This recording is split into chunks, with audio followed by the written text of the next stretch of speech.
Lieutenant Alexander Vraciu climbed down from his Hellcats cockpit, oil-stained and grinning. His hands were shaking, not from fear, but from 8 minutes of sustained combat that had just made him an ace in a single sortie.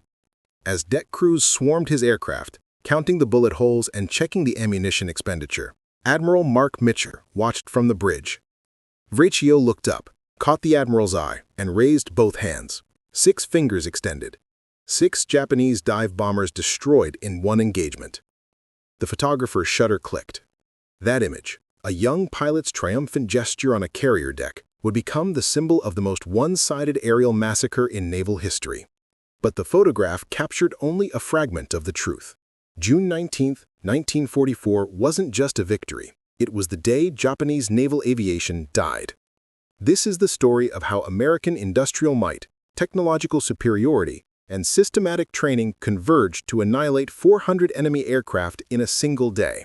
The story of the Grumman Hellcat, a fighter that chose firepower over finesse, armor over agility, and in doing so, changed the nature of aerial warfare forever. The story of the moment when the samurai of the skies met an unstoppable American war machine, and the outcome of the Pacific War became inevitable. The Philippine Sea stretched empty and blue under a June sky that promised perfect visibility. Beneath those calm waters, something was stirring. USS Albacore, prowling at periscope depth, detected a massive formation approaching from the west.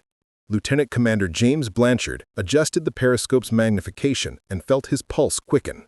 Japanese carriers. Not 1 or 2, but an entire fleet. He reached for the transmitter. Enemy carrier force detected, multiple air groups launching, attack imminent. 150 miles away, radar screens aboard 15 American carriers flickered to life. In the Fighter Direction Center of USS Lexington, Lieutenant Charles Sims pressed his headphones tighter against his ears and studied the phosphorescent blips multiplying across his scope. The Japanese were coming, and they were coming in force.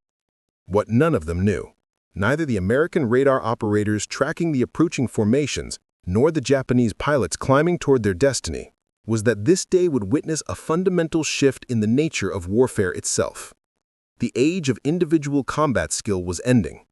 The era of technological systems warfare had arrived. Admiral Jisubura Ozawa stood on the bridge of carrier Taiho, watching his aircraft launch into the morning light. 9 aircraft carriers stretched across the horizon behind him.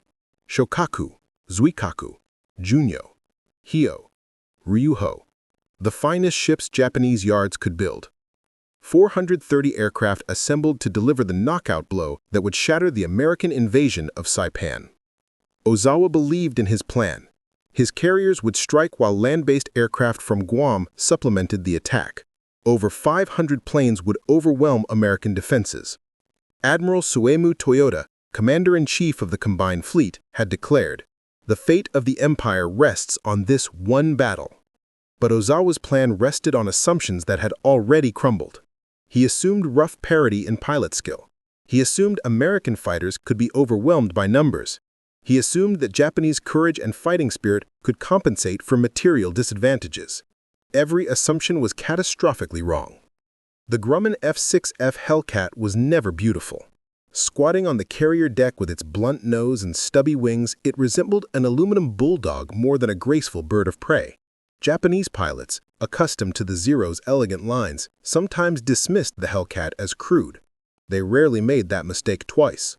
Commander David McCampbell stood in the ready room aboard USS Essex, studying the aircraft recognition charts he'd memorized months ago. His air group carried 104 pilots, each trained specifically for one purpose: killing Japanese aircraft. McCampbell understood the mathematics of aerial combat better than most. The Hellcat didn't need to be elegant, it needed to be lethal. And it was. 15,000 pounds of war machine powered by a Pratt & Whitney R2800 double wasp, generating 2,000 horsepower.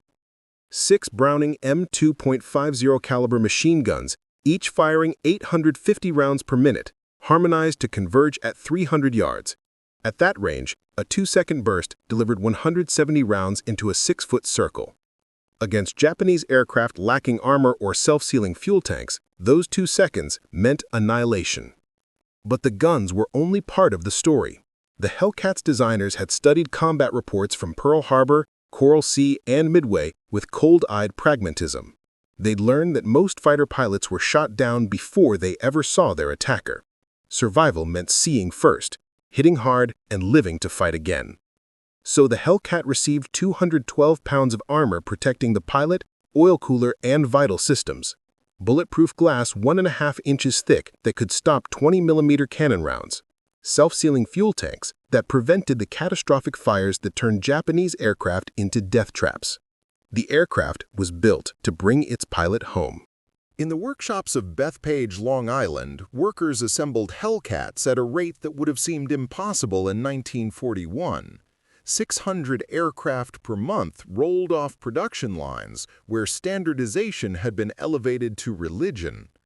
While German and Japanese engineers constantly modified their fighters seeking marginal improvements, America focused on mass production of a proven design.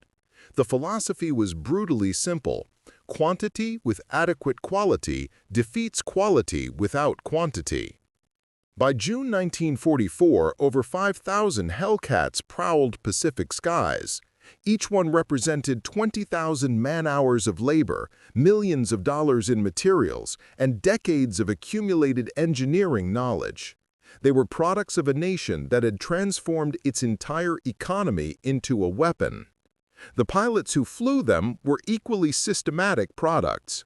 Ensign Wilbur Spider Webb had never seen combat before June 19th, but he'd logged 600 hours of flight training, instrument flying, gunnery, navigation, carrier operations, formation tactics. Every aspect refined through systematic instruction that left nothing to chance. Florida, Texas, and California hosted sprawling training bases, producing 10,000 naval aviators annually. New pilots spent months learning deflection shooting until the mathematics became instinct. They practiced carrier landings until they could do it blind. They flew formation until maintaining position required no conscious thought. When Webb finally reached his squadron, he wasn't a rookie. He was a precision instrument, honed and calibrated for a single purpose. The contrast with Japanese training had become catastrophic. Before the war, Japanese naval aviators received 700 hours of training. By mid-1944, replacement pilots averaged 200 hours. Some received as few as 100 before combat deployment. Navigation training was minimal, instrument flying almost non-existent. Many had never fired their guns in practice or attempted more than 10 carrier landings. The reasons were simple mathematics. Japan's veteran pilots from Pearl Harbor, the Indian Ocean raids, and the early carrier battles had been steadily killed. Each loss took years of experience and expertise that couldn't be replaced. Worse, flight instructors were pulled from training units to fill combat squadrons, further degrading the instruction pipeline. By the time Ozawa's fleet approached the Marianas, his air groups contained pilots who could barely maintain formation. Some didn't know how to navigate home if separated from their flight leader. The carefully trained elite of 1941 had been replaced by undertrained volunteers flying obsolete aircraft into a battle they couldn't win. The third element of American superiority was invisible to Japanese pilots until it killed them: radar. On the afternoon of June 18th, while Ozawa's fleet maneuvered into position for the next day's attack, every American ship in Task Force 58 was scanning the horizon with electronic eyes that penetrated darkness, fog, and storms. The SK Air Search radar could detect aircraft at 150 miles, 40 minutes of warning of incoming raids. The SM height-finding radar provided precise altitude data for vectoring interceptors to optimal attack positions.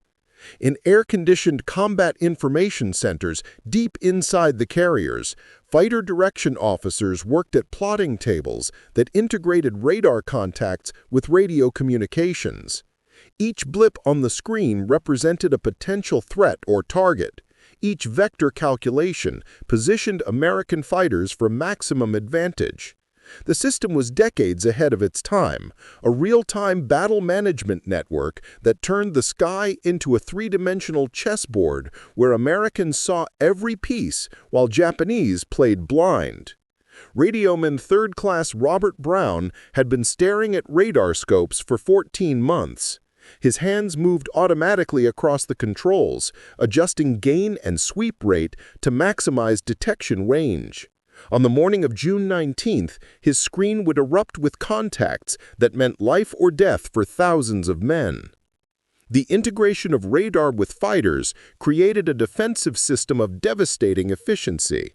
Previous naval battles had been fought with visual spotting. Whoever saw first usually won. But visual detection at sea was limited to perhaps 20 miles on a clear day, less in haze or darkness. By the time lookouts spotted incoming aircraft, there might be minutes or seconds to react. Radar changed everything.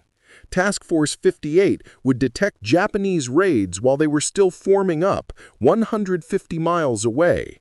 Fighter directors would vector interceptors to intercept positions 30 miles ahead of the carriers.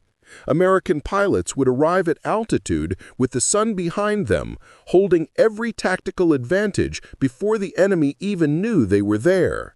The Japanese had radar technology too, but their sets were primitive, unreliable, and poorly integrated with fighter control. Japanese pilots launched and flew to targets relying on navigation and visual sighting. When they encountered American fighters in unexpected positions, they faced enemies who'd been waiting for them with full knowledge of their approach. Add one final technological edge: proximity-fused anti-aircraft shells. This was one of the war's most closely guarded secrets. Shells that detonated automatically when passing near aircraft, eliminating the need for direct hits. The resulting lethal clouds of shrapnel forced attackers to higher altitudes, reducing accuracy and making them easier targets for fighters. The technology gap had become unbridgeable. Japanese aircraft carriers in 1944 were technically sophisticated ships, but they operated in a tactical environment where American technology gave their opponents godlike omniscience. Ozawa was leading his air groups into a battle where the enemy would see them coming from over the horizon, position fighters in optimal intercept positions, and coordinate a layered defense that had been refined through 2 years of combat experience. His pilots were brave, his cause was committed, his technology was obsolete. June 18th dissolved into June 19th under a moon that painted the Philippine Sea silver. In flag plot aboard USS Lexington, Admiral Marc Mitscher studied the tactical plot. Intelligence had been tracking Ozawa's fleet for days. Decoded Japanese messages revealed not just the mobile fleet's position, but its intentions, order of battle, and approximate timing. American codebreakers had been reading Japanese naval communications for years. Every strategic decision, every tactical order passed through American intelligence before reaching Japanese commanders. The Z-Plan documents, captured when Admiral Koga's aircraft crashed in March, had given American planners insight into Japan's entire strategic framework. Ozawa thought he was setting a trap. In reality, he was walking into one. Mitscher's Task Force 58 assembled the most powerful naval striking force ever deployed. 15 fleet carriers displacing over 200,000 tons combined. 956 aircraft, including 475 Hellcat fighters. 7 battleships, 21 cruisers, 69 destroyers. The ships formed defensive rings, with destroyers on the perimeter, battleships in the middle layer, and carriers at the center. Every vessel swept the sky with radar. Every gun mount was loaded. Damage control teams stood ready throughout each ship. Ordnance crews had ammunition pre-positioned near gun mounts. Medical teams prepared operating rooms for casualties. After 2 years of Pacific combat, the American fleet was a precision instrument where every component knew its function. At 08:30 on June 19th, Ozawa launched his first strike. 69 aircraft, 16 Zero fighters, 45 dive bombers, 8 torpedo bombers. The launch consumed 23 minutes of coordinated deck operations. Aircraft taxied, launched, and formed up before heading toward their targets 90 miles distant. They cruised at 180 knots to conserve fuel. The round trip would take 3 hours, leaving minimal loiter time over target. Japanese pilots maintained tight formation, preserving unit cohesion at the cost of tactical flexibility. This was how they'd trained. This was how they'd fight. At 10 o'clock hours, Radioman Brown's radar screen erupted with contacts. Range 150 miles, bearing 260 degrees, altitude 20,000 feet. His hand reached for the general quarters alarm before conscious thought. The shriek of the klaxon sent thousands of men sprinting to battle stations throughout the task force. In fighter direction, Lieutenant Joseph Egert plotted the intercept geometry with mechanical precision.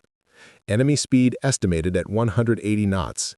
Time to intercept approximately 35 minutes if fighters launched immediately. He reached for his microphone. Launch all fighters. Vector 260, climb to Angels 25. On 15 carrier decks, propellers spun to life. Deck crews pulled wheel chocks as fighters taxied toward catapults.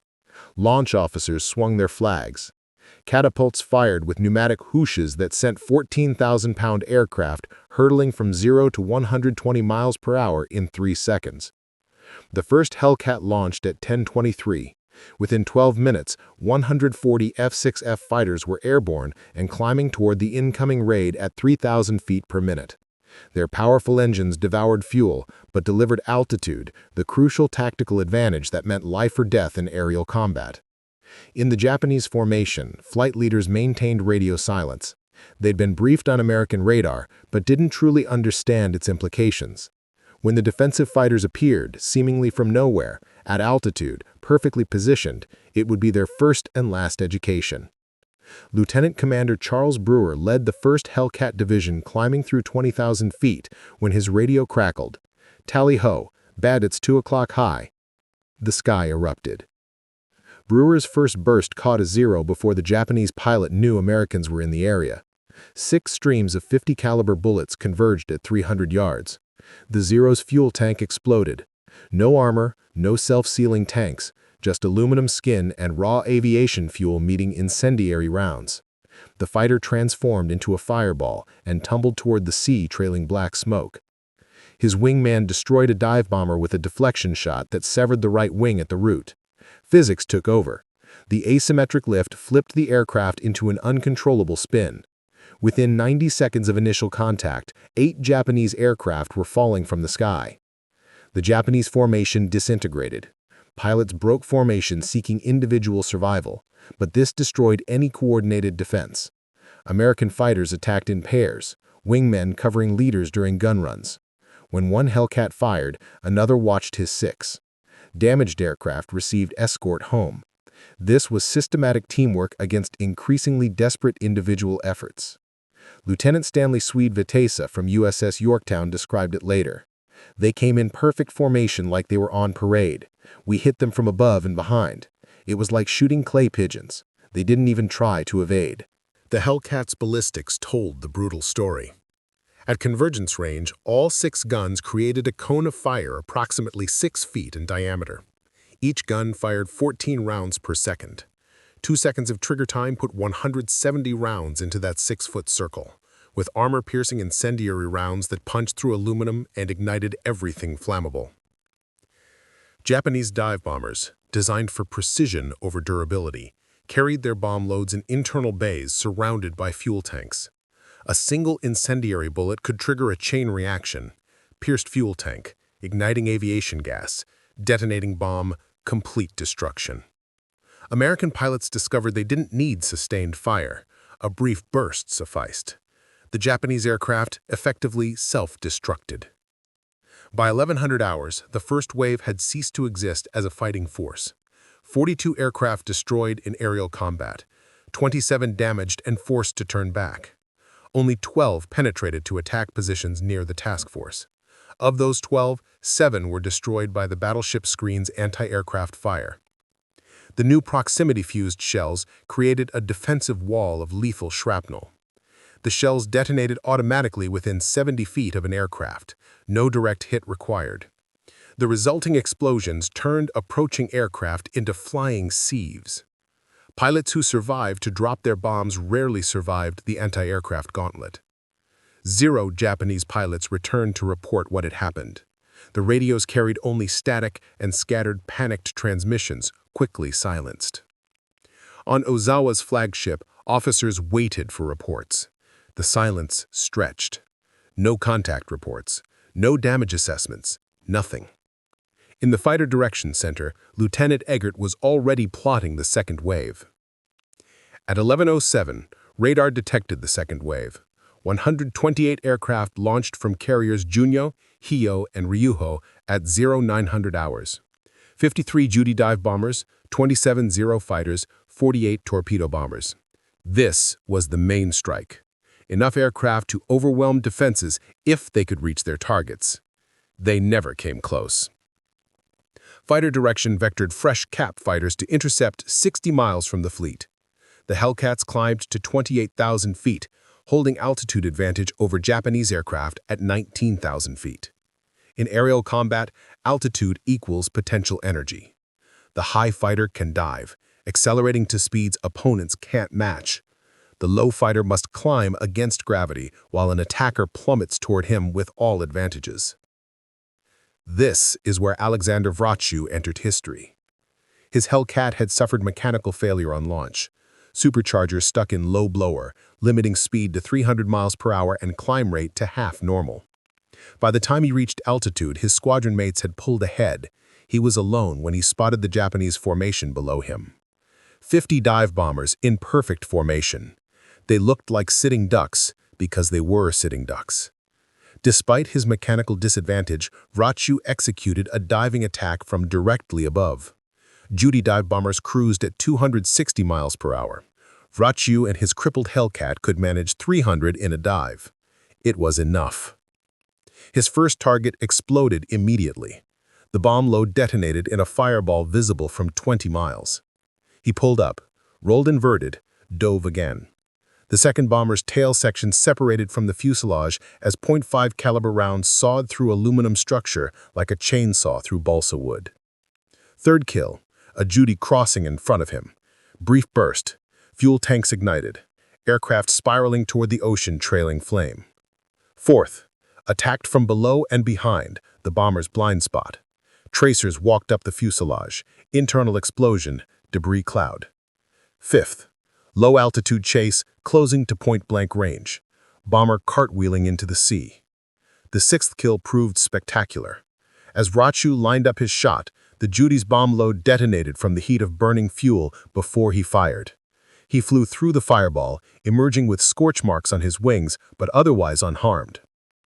8 minutes, 6 dive bombers, 360 rounds expended, less than 5 seconds total trigger time. When he landed aboard Lexington, holding up 6 fingers to Admiral Mitscher watching from the bridge, he'd achieved what training, technology, and systematic superiority made almost routine. Vraciu's rampage was repeated across a 100-mile swath of sky. Ensign Wilbur Spider Webb, flying his first combat mission, encountered scattered Japanese bombers and destroyed 6. He later wrote, "I couldn't believe they just flew straight and level while I shot them down. After the third one exploded, I started feeling sorry for them. Then I remembered Pearl Harbor and kept shooting." The second wave lost 97 aircraft. Hellcat pilots claimed 70 kills. Anti-aircraft guns destroyed another 20. Only 31 Japanese aircraft survived to return to their carriers, most heavily damaged, many making emergency water landings short of their ships. The mathematical annihilation had achieved industrial efficiency. American fighters rotated through the battle area like factory assembly lines. Fresh Hellcats with full ammunition replaced those running low. Damaged aircraft returned to carriers where mechanics patched holes and ordnance crews reloaded guns, 12 minutes from landing to launching again. The carriers had become death production facilities, pumping fighters into the sky at a rate Japanese couldn't match or counter. While Hellcats dominated the air battle, American submarines delivered crushing blows beneath the waves. USS Albacore, prowling at periscope depth since dawn, had been tracking the Japanese fleet's movement. Commander James Blanchard watched through his periscope as carrier Taiho, Ozawa's flagship and Japan's newest, largest fleet carrier, steamed directly into his torpedo spread. At 09:05, Blanchard fired 6 torpedoes. One struck Taiho in the aviation fuel tanks. The damage seemed manageable initially. The carrier continued operations, launching and recovering aircraft. But volatile fuel vapors spread through ventilation systems. Someone made a fatal decision to increase ventilation, spreading the vapors further instead of venting them overboard. At 14:32, a massive explosion tore Taiho apart. The newest carrier in the Imperial fleet, commissioned just 3 months earlier, broke in half and sank within minutes. 1,660 crew members died. Ozawa survived by transferring his flag to cruiser Haguro, then carrier Zuikaku, maintaining command continuity even as his fleet disintegrated around him.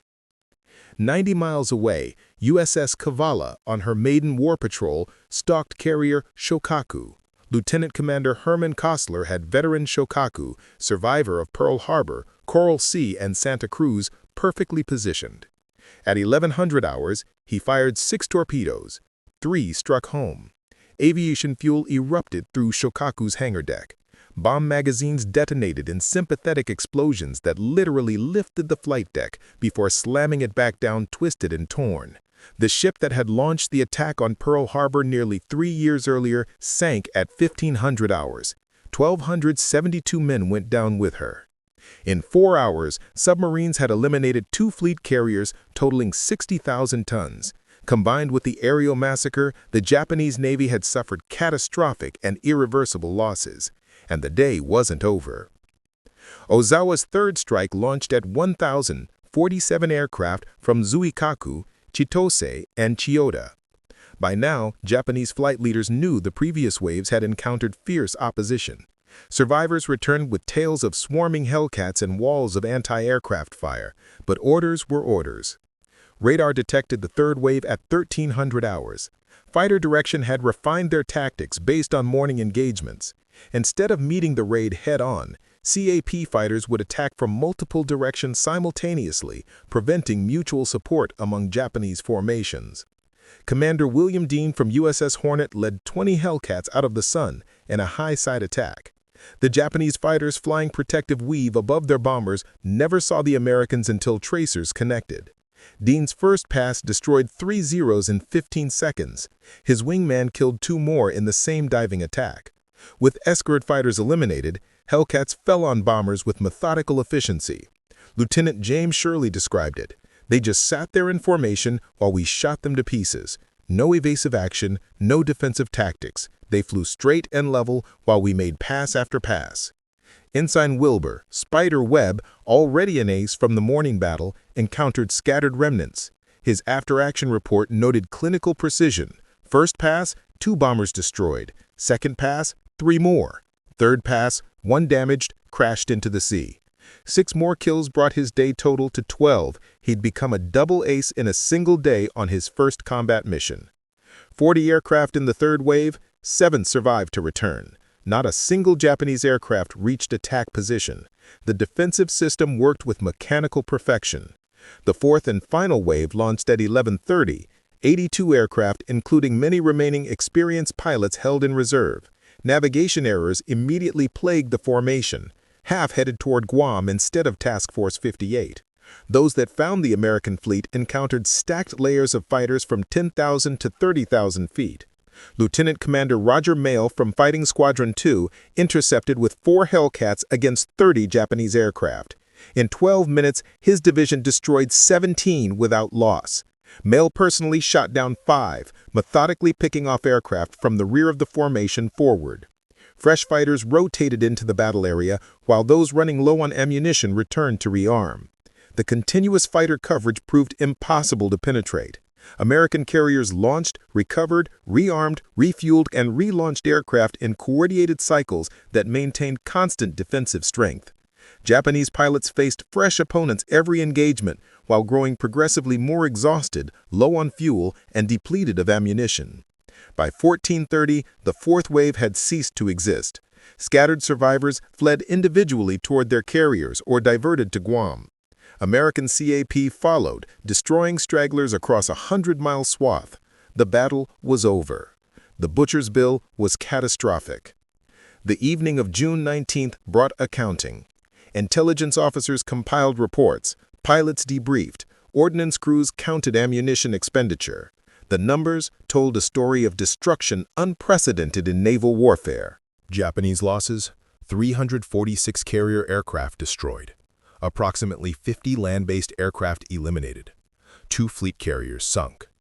Most critically, over 400 pilots and aircrew killed, including most remaining experienced aviators. American losses: 29 aircraft in aerial combat and operational accidents. Most pilots recovered. Total casualties: 109 dead from all causes, including anti-aircraft accidents and operational losses. The kill ratio exceeded 15-to-1 in favor of American fighters. Some individual pilots had achieved scores that seemed impossible. Alexander Vraciu, 6 kills. David McCampbell, 7. Wilbur Webb, 12 in his first combat. The systematic destruction had transformed aerial combat into industrial slaughter. Behind the statistics lay the human dimension. Young American pilots, many barely 20 years old, had methodically annihilated an entire generation of Japanese naval aviators. But the victory brought complicated emotions. Lieutenant Junior Grade Charles Stimson from USS Cabot reflected years later, "It wasn't really combat, it was execution. They came at us in waves, and we shot them down in waves. I felt like I was at a target range." For Japanese survivors, June 19th was apocalyptic. Pilot Officer Yoshiro Shiramama, one of 15 survivors from carrier Zuikaku's air group. "We knew we were flying to our deaths when we saw the wall of Hellcats waiting. The sky filled with tracers. Planes exploded everywhere. I saw 20 of our aircraft destroyed in less than a minute." Lieutenant Commander Akira Tarui led torpedo bombers from Chitose. He watched his entire squadron annihilated. The Americans attacked from above, below, and both sides simultaneously. We had no chance to maneuver or counterattack. My gunner was killed in the first pass. My controls were shot away in the second. I crashed into the sea and spent 6 hours in the water before a destroyer found me. The few experienced pilots understood their situation was hopeless. Lieutenant Sadamu Kamachi, an ace with 12 victories, survived by immediately jettisoning his bombs and fleeing at wave-top height. The young pilots followed their training and maintained formation while being slaughtered. Those of us who survived did so by abandoning all tactical doctrine and running for our lives. One intercepted radio transmission revealed Japanese despair. American codebreakers monitoring tactical communications heard a squadron leader call, "This is impossible. They know where we are before we see them. It's not fighting, it's murder." Admiral Ozawa, receiving fragmentary reports aboard Zuikaku, faced the terrible arithmetic. He'd launched over 400 aircraft that morning. Fewer than 100 returned. His 2 newest carriers were at the bottom of the Philippine Sea. The carefully rebuilt air groups, 2 years in training, had been eliminated in 8 hours of combat. But the day wasn't over. American vengeance was just beginning. June 20th began with search planes fanning across the Philippine Sea seeking Ozawa's retreating fleet. At 1600 hours, a scout plane from USS Enterprise radioed contact. Enemy carrier force bearing 280 degrees, range 275 miles, course 300 degrees, speed 20 knots. 275 miles. Extreme range for a carrier strike. Pilots would fly to the limit of their fuel, attack through dusk, then face night carrier landings, something most had never attempted. Many aircraft wouldn't make it back, but this was the opportunity to finish what they'd started. Admiral Mitscher faced the hardest decision of his career. Launch at extreme range, knowing many crews wouldn't return, or let the Japanese escape. At 1630, he gave the order that defined his leadership. Launch everything. 216 aircraft launched into fading light, 85 Hellcats, 77 dive bombers, 54 torpedo bombers, every flyable aircraft from 10 carriers. The pilots understood the stakes. They'd likely have to ditch or crash land upon return, but they'd hit the Japanese fleet when it was most vulnerable. They found Ozawa's ships at sunset. The strike attacked through desperate anti-aircraft fire from ships that knew this was their last chance. Bombs and torpedoes smashed into carrier Hio, opening her hull to the sea. She rolled over and sank within minutes. Fleet oilers Genyomaru and Seomaru exploded under multiple bomb hits, their cargoes of fuel creating fireballs visible for 50 miles. Carrier Zuikaku took bomb hits that left her flight deck twisted and unusable. Carrier Chiyoda suffered similar damage. Battleship Haruna, cruiser Maya, both were hit and damaged. The Japanese Combat Air Patrol, reduced to fewer than 35 operational fighters, offered minimal resistance. Another 65 Japanese aircraft were destroyed. By 1900 hours, it was over. American aircraft turned east toward their carriers, fuel gauges touching empty. Pilots flew through darkness with instruments they'd rarely used in practice, navigating by dead reckoning toward ships 275 miles away that might not be there. The return flight became an epic of navigation and survival. Radio discipline collapsed as desperate pilots called for bearings. Fuel-starved engines coughed and quit. Aircraft ditched into black water where destroyers couldn't see them. Some pilots had never attempted night carrier landings. Now they'd have to do it exhausted, low on fuel, with primitive instruments. At 2030, Admiral Mitscher made his second famous decision of the day: turn on the lights. Every ship in Task Force 58 illuminated. Searchlights pointed vertically as beacons. Running lights blazed. Flight decks outlined in lights visible for 50 miles. The risk of submarine attack was accepted to save American air crews. Destroyers fired star shells to mark positions. Cruisers turned on searchlights. The ocean lit up like a city. Aircraft landed on any available deck.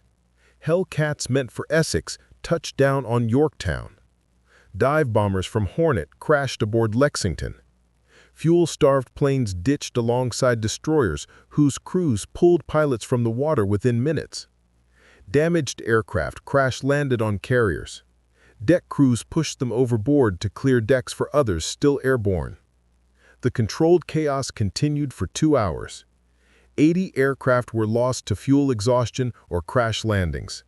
But aggressive rescue operations saved most crews. Destroyers recovered pilots floating in life rafts. Submarines on lifeguard stations plucked aviators from Japanese-controlled waters. Only 49 airmen from the returning strike force were lost, a remarkable achievement given the circumstances. Aviation machinists mate First Class Roberto Martinez from Lexington remembered, "We turned around aircraft in 12 minutes. Refuel, rearm, check the engine, patch bullet holes with fabric and dope, and launch again. We worked 20 hours straight during the battle. Nobody complained. We knew our pilots were counting on us." As dawn broke on June 21st, the arithmetic was final. In 2 days of combat, Japan had lost approximately 480 carrier and land-based aircraft, 3 fleet carriers, 2 fleet oilers, and countless smaller vessels damaged. The pilot losses were catastrophic. Over 445 aircrew killed, including most remaining veterans with combat experience. Admiral Ozawa's Operation A-Go had assumed rough parity in pilot skill and aircraft performance. Instead, Japanese pilots encountered American aviators with superior training, flying superior aircraft, supported by superior radar and fighter direction. The technological and training gap had become unbridgeable. For Imperial Japan, June 19-20, 1944 marked the end of carrier aviation as an offensive force. The Navy would attempt one final carrier operation at Leyte Gulf 4 months later, mustering only 108 aircraft from 6 carriers. Most were shot down without achieving results. The carriers themselves were sacrificed as decoys, empty shells of their former power. After Leyte Gulf, Japanese carriers never launched offensive operations again. The carefully trained pilots of 1941, the elite who'd struck Pearl Harbor, ravaged the Indian Ocean, fought at Coral Sea and Santa Cruz, were gone. Their replacements had been systematically annihilated at the Marianas. What remained were teenagers with barely 40 hours of flight time being pushed into combat to die in desperate kamikaze attacks. The strategic consequences rippled across the Pacific. The Marianas fell to American forces within weeks. Saipan, Tinian, and Guam became bases for B-29 superfortresses that would systematically destroy Japanese cities and industry. The November 1944 raids from these bases marked the beginning of strategic bombardment that culminated in the firebombing of Tokyo and the atomic bombs that ended the war. Those atomic bombs flew from Tinian's North Field, an island captured because Japanese naval aviation couldn't stop the American invasion. The Philippines fell because carrier air cover couldn't be provided. Iwo Jima and Okinawa were invaded without Japanese carrier opposition. Every subsequent American advance proceeded without effective enemy air cover. The Battle of the Philippine Sea validated every aspect of American military doctrine. Technology mattered, training mattered, logistics mattered. Industrial capacity determined outcomes more than individual courage. The age of romantic aerial combat, individual aces dueling in the sky, had ended. Modern warfare belonged to systematic superiority. Behind the statistics lived thousands of individual stories. American pilots, who'd become instruments of industrial destruction, returned to lives haunted by what they'd done. Alexander Vraciu became a test pilot, evaluating the jets that would define the next generation. He flew until 1963, retired as a commander, and lived to see the Hellcats he'd flown become museum pieces. David McCampbell continued his career, eventually commanding carriers and retiring as a captain with 34 confirmed victories, the Navy's all-time leading ace. He received the Medal of Honor for his actions on June 19th and again at Leyte Gulf. In later years, he rarely spoke of the killing, preferring to remember the friends who didn't come home. Many American pilots became airline captains, flying the same Pacific routes they'd fought to secure. The transition from military to civilian aviation was natural for men trained to navigate vast distances over water. Their combat experience made them exceptionally capable pilots who could handle any emergency. For Japanese survivors, the future was different. Some became Buddhist monks, seeking spiritual reconciliation with their wartime experiences. Others worked in Japan's post-war aviation industry, applying hard-learned lessons to civilian aircraft design. A few wrote memoirs preserving the defeated's perspective. Pilot Officer Saburo Sakai, watching from Iwo Jima, later wrote, "June 19, 1944 was the death of Japanese naval aviation. Our carefully rebuilt air groups, 2 years in training, were destroyed in a single day. The Americans had turned the sky into a slaughterhouse. Those who survived spoke of Hellcats everywhere, above, below, behind. There was no escape." The psychological impact lasted decades. American pilots spoke of recurring dreams where Japanese aircraft kept coming in endless waves. Japanese survivors described nightmares of Hellcats attacking from every direction. Both sides carried invisible wounds that time never fully healed. Reunions brought former enemies together in later years. At a 1984 gathering, Alexander Vraciu met Sadamu Komachi, one of the few Japanese survivors from June 19th. Komachi told Vraciu, "You were doing your duty, as was I.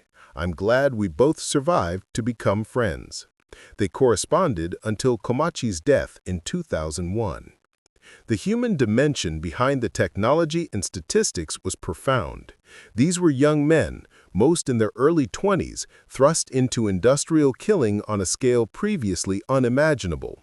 They flew aircraft that cost more than their parents' houses, dropping bombs worth more than annual salaries, participating in a system of destruction that transformed warfare from individual combat into technological mass production. The Hellcats' dominance reflected a fundamental shift in American military thinking. The aircraft wasn't designed around abstract performance specifications, it was engineered around combat lessons written in blood.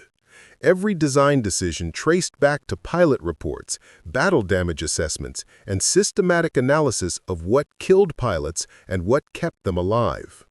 Grumman's engineers had studied wrecked Zeros captured early in the war. They'd analyzed Japanese tactics and weapons. They'd interviewed every pilot who survived combat. The resulting aircraft prioritized pilot survival over theoretical performance metrics. It accepted being slower in turns than the Zero because the alternative was burning to death from a single bullet. It accepted being heavier because armor and self-sealing tanks kept pilots alive to fight again. This philosophy extended throughout American aircraft production. While Germany designed increasingly sophisticated fighters requiring hundreds of modifications and specialized tooling, America focused on mass production of proven designs. The basic Hellcat remained essentially unchanged from 1943 to 1945. Standardization allowed workers to achieve remarkable efficiency. Production peaked at 600 aircraft per month, a rate that would have seemed fantastic in 1940. The industrial system behind the Hellcat was as important as the aircraft itself. Bethpage, Long Island employed 25,000 workers who'd been farmers, housewives, and shopkeepers before the war.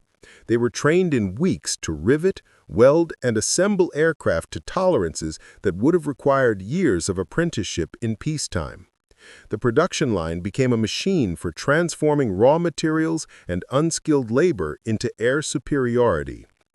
Behind the production line stretched the vast American industrial base, aluminum smelters in the Northwest powered by massive hydroelectric dams, steel mills in Pennsylvania and Ohio running at capacity, rubber plants synthesizing artificial rubber after Japanese captured natural sources, engine factories in Connecticut and elsewhere churning out Pratt & Whitney double wasps at rates that consumed entire forests worth of timber for shipping crates. The logistics pipeline extended from raw materials to combat units with systematic efficiency. Replacement aircraft catapulted from escort carriers directly to fleet carriers during operations. Damaged aircraft received new engines, propellers, or entire wing assemblies shipped from the States. Maintenance crews could cannibalize wrecked aircraft to repair damaged ones. This industrial system created cumulative advantages that proved decisive. American carriers could sustain operations indefinitely.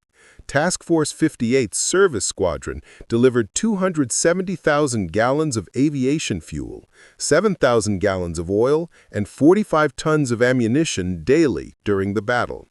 Replacement pilots arrived with 600 hours of training. Damaged ships received repairs that would have required months in peacetime. Japan couldn't match any of this. Their factories produced 13,000 aircraft in 1944, compared to America's 96,000. Most Japanese aircraft used substitute materials due to resource shortages. Wood replaced aluminum. Low-grade steel replaced proper alloys. Engines were less reliable. Training programs graduated pilots with minimal flight time.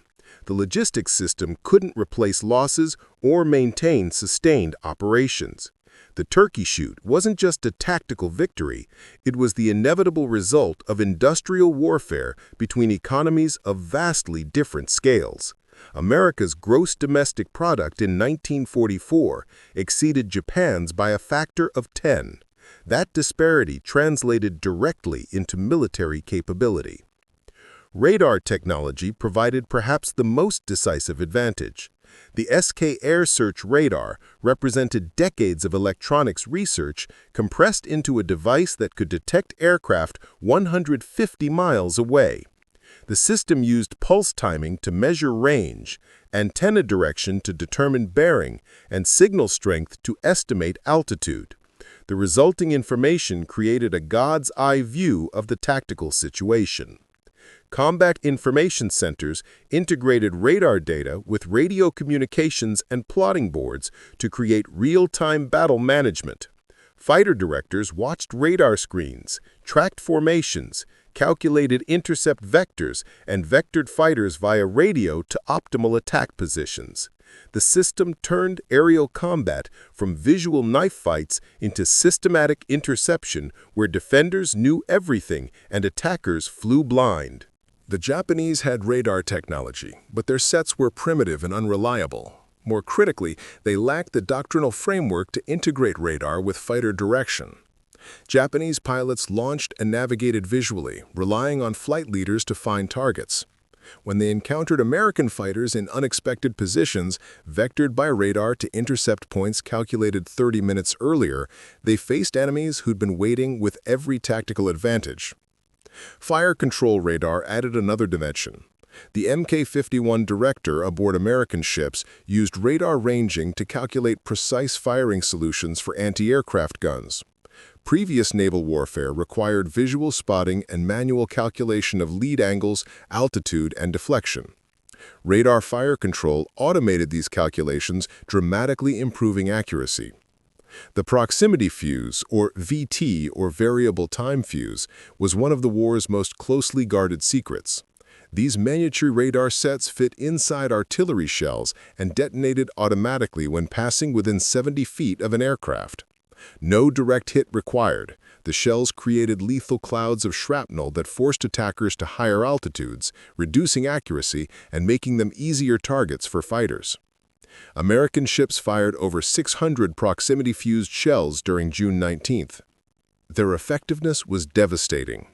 Japanese pilots who penetrated the fighter screen faced a wall of automatically detonating shells that turned approach paths into killing zones.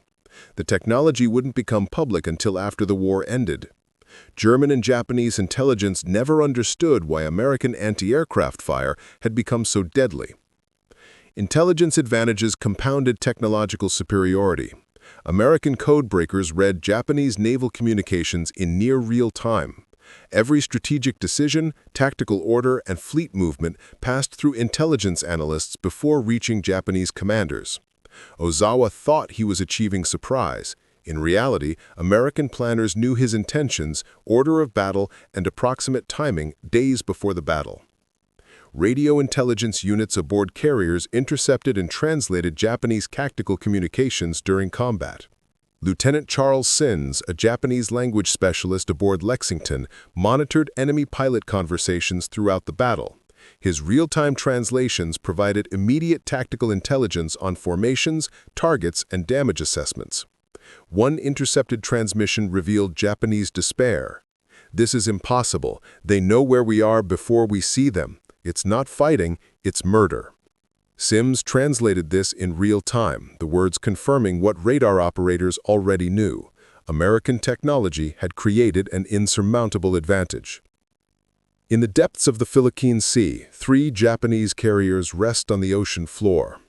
Taiho, Shokaku, and Hiyo lie in darkness between 12,000 and 18,000 feet. Their flight decks still bear aircraft ready for launch that never occurred.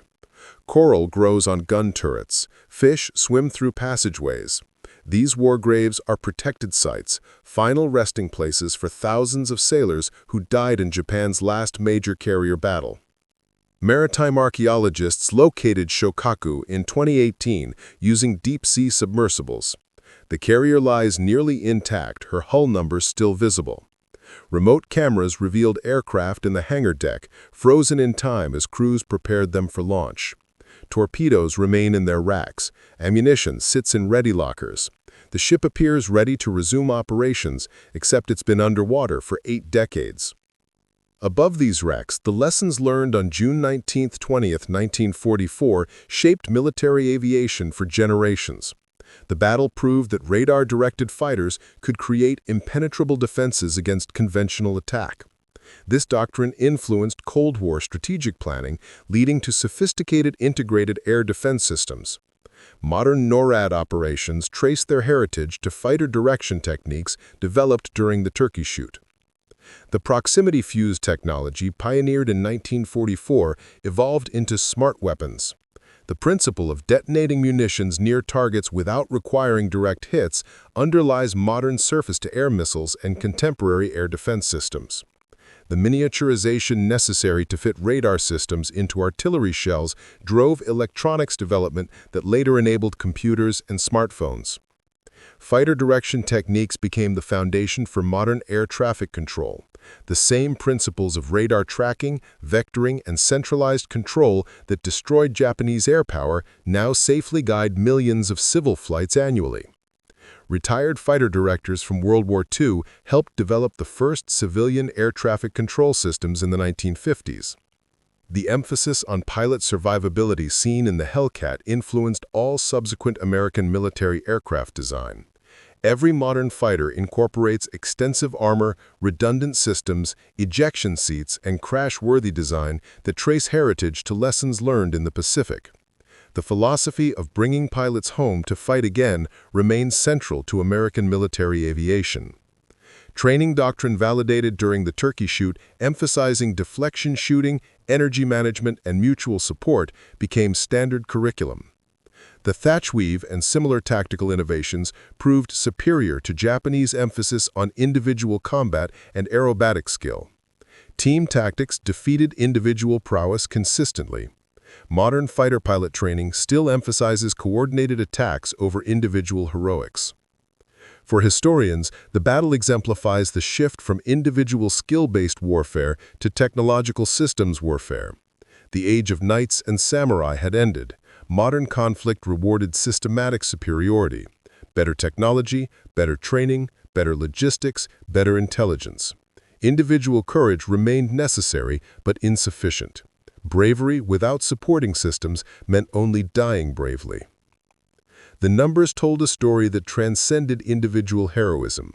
American factories produced 96,000 combat aircraft in 1944. Japan manufactured 13,000. American pilot training programs graduated 65,000 aviators. Japan trained fewer than 5,000. American research and development budgets exceeded Japan's entire military spending. The disparity extended to every dimension. American logistics kept task forces at sea for months. Japanese fleet operations were limited by fuel shortages. American carriers operated aircraft that were heavier, better armed, and more survivable. Japanese aircraft sacrificed everything for maneuverability that proved irrelevant against systematic superiority. American industrial capacity allowed continuous technical improvement while maintaining massive production.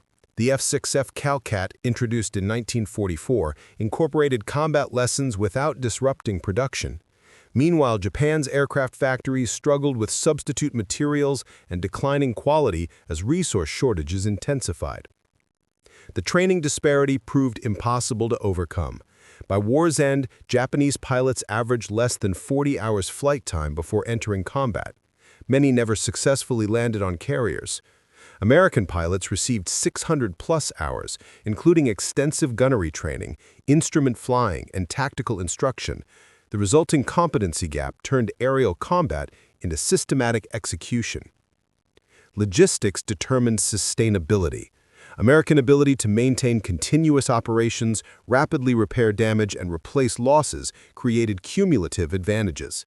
Japanese inability to replace aircraft or pilots meant each battle further degraded their capabilities. Attrition warfare favored the side with superior industrial capacity, and no contest was less equal. The economic foundation was decisive. America's GDP in 1944 was $1.8 trillion in 2020 dollars. Japan's was $180 billion.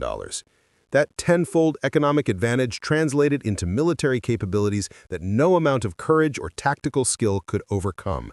Japan was fighting an opponent that could outproduce, outtrain, outsupply, and outsustain them across every dimension of warfare. Admiral Ozawa understood this after the battle. His after-action report honestly assessed the disaster. The enemy's fighter direction and pilot quality exceeded all estimates. Our aircrew training was inadequate for this level of combat. He didn't mention courage or determination; those were assumed. The honest assessment recognized that systematic inferiority cannot be overcome by spirit alone. When Alexander Vraciu landed aboard Lexington on the afternoon of June 19th, he was exhausted, exhilarated, and alive. His Hellcat had survived 8 minutes of sustained combat despite mechanical problems that should have prevented him from engaging at all. 6 dive bombers destroyed, 360 rounds expended, 5 seconds total trigger time. As deck crews swarmed his aircraft checking for damage and counting bullet holes, Admiral Marc Mitscher watched from the bridge. Vraciu looked up, caught the Admiral's eye, and raised both hands. 6 fingers extended. The photographer's shutter clicked. That image, a young pilot's triumphant gesture on a carrier deck, became one of the Pacific War's iconic photographs. It appeared in newspapers, magazines, recruiting posters. It symbolized American air superiority. It represented youth, confidence, technical mastery, and systematic destruction, all captured in a single frozen moment. But the photograph told only part of the story. Behind Vraciu stood 15 American carriers, 956 aircraft, and 75,000 sailors. Behind the carriers stretched the industrial base of a continent, factories, shipyards, training bases, logistics networks. Behind the logistics lay America's economic might, political will, and technological innovation. The 6 fingers represented more than individual achievement. They symbolized a system of warfare where pilot skill, aircraft performance, radar technology, fighter direction, logistics, and industrial capacity converged to create insurmountable advantage. Vraciu was exceptional, but the system that trained him, equipped him, and positioned him for success was what truly mattered. 60 years later, when Vraciu met former Japanese pilot Sadamo Komachi, they discussed the battle as equals who'd survived impossible circumstances. Komachi told Vraciu what Japanese pilots had thought: "You were flying better aircraft supported by better systems with better training. We were brave, but bravery wasn't enough." The photograph endures in military museums and history books. Visitors see a young pilot celebrating victory. Historians see the culmination of American industrial mobilization, the triumph of technological systems over individual heroism, and the moment when the Pacific War's outcome became inevitable. In naval hospitals and flight-ready rooms, survivors processed what had happened. American pilots struggled with what they'd done. Many were barely 20 years old, college students who'd volunteered for adventure. They'd trained to be warriors. Then they'd participated in systematic slaughter that felt less like combat than industrial processing. Lieutenant Junior Grade Charles Stimson wrote his parents, "We shot them down like targets at a turkey shoot. They kept coming in formations while we attacked from every direction. It wasn't really a battle. It felt wrong somehow. But then I remember Pearl Harbor and what they did to our fleet, and I know we had to do it." The psychological strain of industrial warfare affected even victors. Pilots who achieved multiple kills in single engagements sometimes struggled more than those who'd fought desperate, even battles. The one-sidedness troubled them. This wasn't the aerial combat they'd imagined, individual duels testing skill and courage. This was systematic destruction enabled by overwhelming technical advantage. Japanese survivors carried different burdens. They'd watched comrades die helplessly. They'd experienced the terror of facing enemies who seemed omniscient, appearing from nowhere, attacking with perfect coordination, disappearing before retaliation was possible. The carefully trained formations of their doctrine dissolved under systematic assault. Pilot Officer Tao Miyazawa, who returned to Carrier Janyo with his aircraft riddled with bullets, spent 3 days in sickbay, unable to eat or sleep. "I close my eyes and see them falling. 30 aircraft going down in flames simultaneously. I hear the screaming on the radio. Some were still calling for help when they hit the water. We couldn't help them. We couldn't even help ourselves." The institutional impact rippled through both navies. American carrier aviation gained absolute confidence. They'd proven their aircraft, tactics, and systems against the best Japan could field. Future operations proceeded with the certainty that air superiority was guaranteed. Japanese naval aviation never recovered psychologically or materially. The careful rebuilding after Midway had been annihilated in a single day. The pilots lost represented irreplaceable institutional knowledge, men who'd learned through combat experience now gone. Their replacements would be teenagers with minimal training thrust into battles they couldn't survive. Admiral Ozawa returned to Japan facing the impossible task of rebuilding with no resources, no time, and no hope of matching American capability. His honest assessment to Navy General Staff was brutal. We cannot train pilots fast enough to replace losses. We cannot produce aircraft of competitive quality. We cannot match American radar technology. We cannot sustain operations against their logistics system. Carrier aviation cannot win this war. The admirals listening to Ozawa's report knew he was right. The question was no longer whether Japan could win, but how to minimize losses while seeking negotiated peace. But the militarists who controlled government rejected surrender. The war would continue for another 14 months, through Leyte Gulf, Iwo Jima, Okinawa, firebombing, and atomic weapons. The turkey shoot had made the end inevitable. Japanese refusal to accept reality only determined how many more would die. The Marianas fell within weeks. Saipan, Tinian, and Guam became American territory through amphibious assaults that Japanese carrier aviation couldn't contest. By August 1944, construction began on air bases that would host B-29 superfortresses, aircraft with range to strike the Japanese home islands. On November 24, 1944, the first B-29 raid launched from Saipan, targeting Tokyo. 111 bombers struck aircraft factories and industrial facilities in the opening of a strategic bombing campaign that would systematically destroy Japanese cities and industry. The campaign was possible because the Marianas were captured.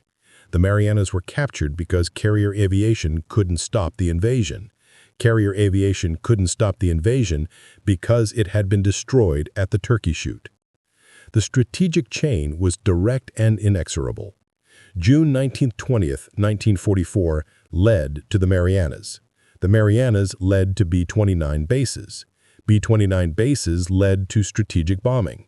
Strategic bombing led to the firebombing of Tokyo, which killed more people than either atomic bomb. The atomic bombs that ended the war flew from Tinian's North Field, an island captured because Japanese naval aviation had ceased to exist as a combat-effective force. At Leyte Gulf in October 1944, Japan committed its remaining carriers in a desperate gambit. 6 carriers mustered only 108 aircraft, the equivalent of one 1942 carrier group. Most were shot down without achieving significant results. The carriers themselves were sacrificed as decoys to lure American carriers away from the landing beaches. Empty shells of their former power used as bait. Vice Admiral Tachijiro Onishi, facing the reality that conventional tactics couldn't stop American advances, proposed kamikaze attacks. Our only chance is to sacrifice pilots in suicide crashes against American ships. Conventional bombing cannot penetrate their defenses. The kamikaze corps was born from desperation created by the destruction of trained naval aviators at the Marianas. Between October 1944 and August 1945, approximately 3,000 kamikaze pilots died, achieving limited tactical success. They sank or damaged numerous ships but couldn't stop the American advance. The Philippines fell. Iwo Jima fell. Okinawa fell. American submarines strangled Japanese commerce. B-29s burned cities. The end approached with mechanical inevitability. On August 6th and 9th, 1945, atomic bombs destroyed Hiroshima and Nagasaki. Both missions flew from Tinian. The islands that launched those missions were captured by invasions that Japanese naval aviation couldn't contest. The chain of causation stretched back to June 1944 when American Hellcats achieved air superiority so total that Japan never recovered. Today, restored Hellcats sit in museums across America.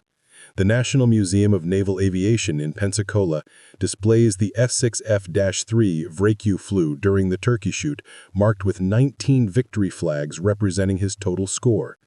Children press faces against plexiglass canopies, peering into cockpits where young men once fought for their lives.